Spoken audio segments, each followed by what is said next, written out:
As much as I'd love to move on completely from the Houston Astros sign stealing, cheating scandal, we just can't do it.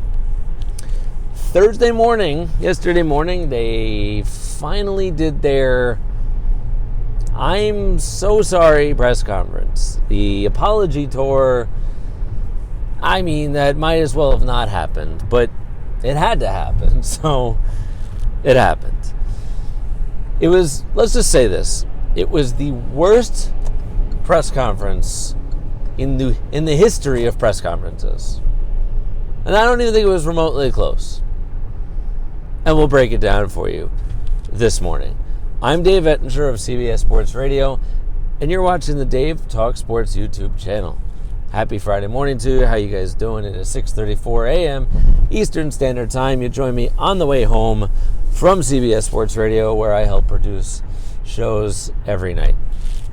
So, Alex Bregman, Jose Altuve, Carlos Correa, Justin Verlander, and owner Jim Crane, amongst other people, they spoke to the media and they did this little crappy press conference. So, not all apologizing, but all kind of speaking out in their own ways. So, let's start with Jose Altuve. Not the worst, speaker in the world. Didn't sound completely scripted, but he didn't really apologize all that much. And I don't really care what he says at this point. And I don't know why it's just him.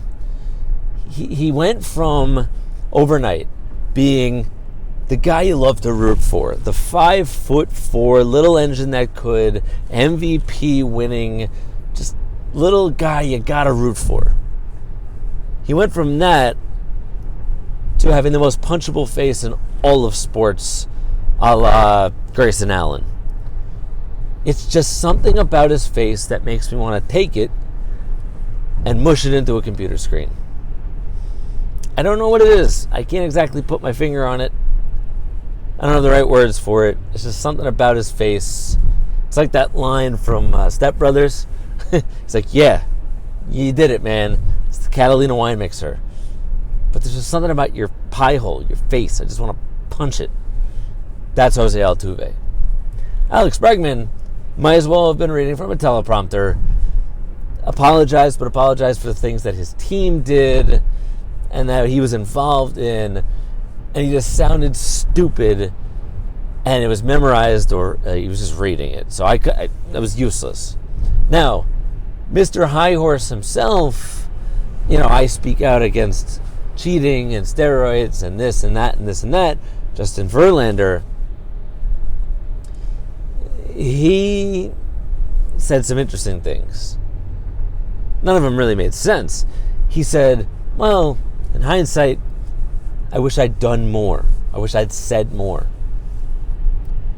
More implies that you did something at some point, just not enough. But the problem with that statement is he never did anything or said anything, especially publicly.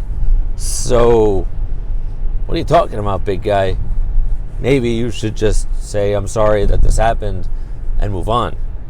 Now, the only guy who really sounded sincere in this whole thing and has been regarded as a really good guy in the public eye, with the media, is Carlos Correa.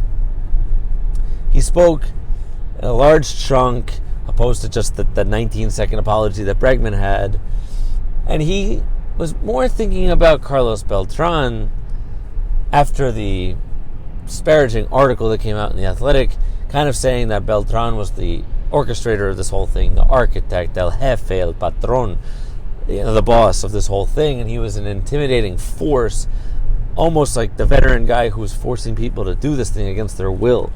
It's ridiculous that that's the narrative. So Carlos Correa was speaking out on behalf of Beltran, and I appreciate that. And again, by all accounts, Correa has been seen as a good guy in the media. This is the only guy who kind of sounded sincere. And finally, let's get to the hilarity that was Jim Crane. The owner of the Astros was so unprepared to make his statements and answer questions, it was laughable. In the span of 55 seconds of real time, he said, I don't think that this impacted the game, as if this cheating and this sign stealing didn't actually give them an advantage, it wasn't effective, and it didn't help them win. We would have won a World Series anyway. So a reporter kind of asked a follow-up rhetorical question like, wait, what do you mean? And did you really just say that this didn't impact the game?